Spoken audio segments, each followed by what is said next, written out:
Now, I am going to show you guys a quadrant standard test. I've also downloaded another benchmark app. You can see Smart Benchmark. However, this app isn't functioning correctly, so I was going to show you guys both results, but unfortunately we're only going to be able to get the score from quadrant standard. And we'll let this run. While it's talking, I'll give you, a few more details about the performance of the processor. Web browsing, it was great. You could see the pinch to zoom was very smooth. Anytime I was in my gallery and zooming into pictures, very smooth.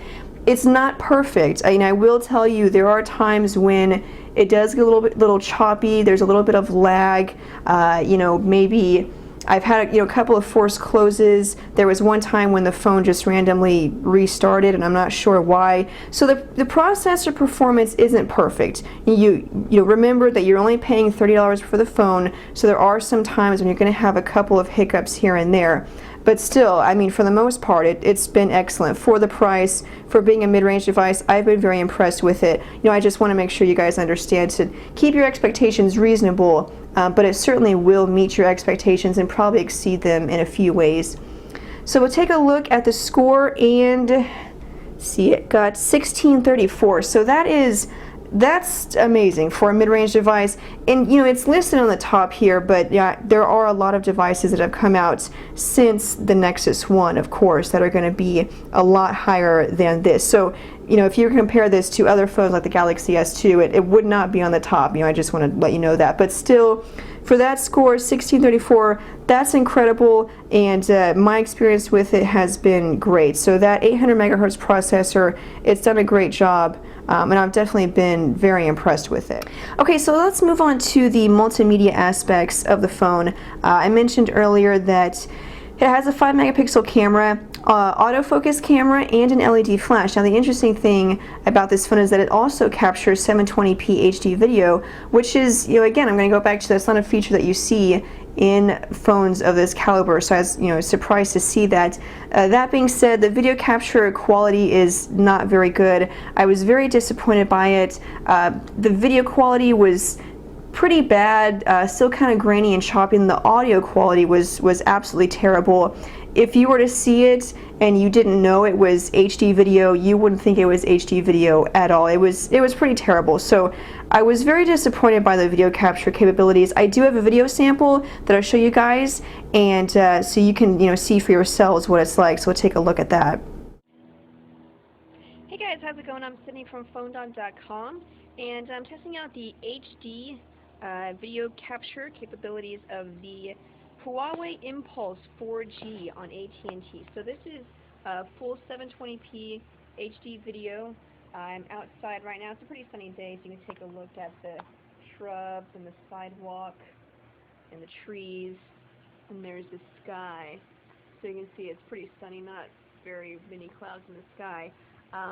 Anyways, this is just a quick test. We'll see what it looks like once I get it on YouTube and see what the quality is. So again, you can see it's pretty bad. Definitely not up to most people's standards for what HD video should be. I'm pretty sure it's not up to anybody's standards for what HD video should be. So kind of disappointing, but you do still have video capture capabilities, and trust me, I've seen worse on phones that are of this price range. So it's not the worst out there. It's just definitely not what it should be considering the resolution. Pictures were, again, not great, and so I'll show you some that I've taken here. This is kind of a standard picture that I use a lot, that I take with most phones that I test out. This is with pretty good lighting, and so you can see once I get close to it, it does get pretty blurry, and you probably won't be able to see this very well. It doesn't translate very well on camera, but I'm just going to tell you what I see. The picture is pretty clear, and from far away, let me go to another picture. From far away, you can see you're going to get pretty decent pictures. This is outside in the sunlight. I'll go to another one, wait for that to load. So you can see it's actually pretty clear and handles everything well. The problem is just that if you do take a close-up photo, you get closer to it, you're going to see that it is kind of blurry. It's not too grainy, which is probably the best thing. For me personally, I can handle a little blurriness. I just don't like it when it's grainy. So, you know, far away pictures, great. For close-ups, probably not the best. And then these are a couple of videos that I took earlier. But you can see the colors show it pretty well. So again, definitely, you know, not the best 5 megapixel camera on the market. Quality definitely could have been better, but you can judge for yourself and judge for yourself based on that video sample. Okay, underneath the battery cover here, we have the battery, of course, SIM card slot, micro SD card slot. Now I've heard a couple of reports that this ships with a 4 GB card. As you can see, it's actually a 2 GB card. And this slot supports up to 32 gigs of additional memory. Now if we go to the battery here, while I have this out, it's a 1500 milliamp hour battery, and I'll touch on battery life in a minute.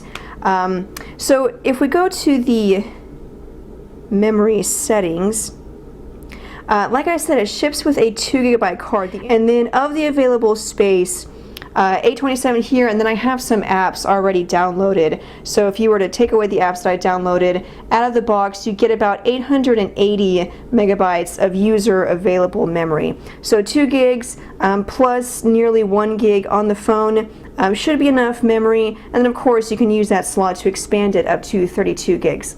1500 milliamp hour battery.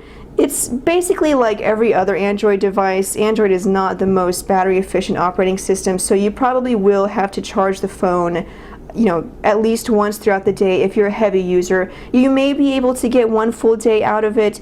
I don't think I consistently got a full day out of it. I think you'll probably have to charge it. If you do get through a full day, you'll definitely have to charge it at night, but it's not any worse than any other Android smartphone. I mean, really, Android is just a battery hog, and so definitely plan on having your charger by you if you can. So a few more minor notes. You do have an LED notification light. It's under the speaker grill, so it's not set apart. You are going to have the kind of grill lines in there whenever it lights up, but I know a lot of people like having an LED notification light, so you do have that. Call quality using the Impulse was pretty decent. Again, you know, a lot of that's going to depend on coverage in your area, and specifically just coverage in the exact spot that you're in. So, you know, I get a lot of questions. What's call quality like? How does it function as an actual phone? For me, it was fine in the Dallas area, but again, it's going to vary just depending on where you're at. So that's pretty much it for the Huawei Impulse from AT&T. For being $30, it's definitely an excellent option. I would definitely recommend it. AT&T has a couple of other mid-range smartphones that also perform very well, you know, for being the caliber device that they are. I'm thinking of the HTC Status, the LG Phoenix. We may have to do a dogfight video and compare maybe 2 of those phones and see which one is better. However, just, you know, right now, since I'm talking about the Impulse, I'm going to recommend the Impulse over any other device in this price range of this caliber, simply because of the fact that it has those 4G capabilities. I think that puts it just a little bit above all of the other mid-range devices that AT&T has. So it's the Impulse. Check it out. Well worth the $30. And I would definitely recommend it. But thanks guys for watching. I'm Sydney from PhoneDoc.com. If you have any questions about the Impulse, you can follow me on Twitter. My screen name is It's My Job to Know, and I will answer as many questions as I can. I'm Sydney from PhoneDoc.com, and I'll see you guys later. Bye.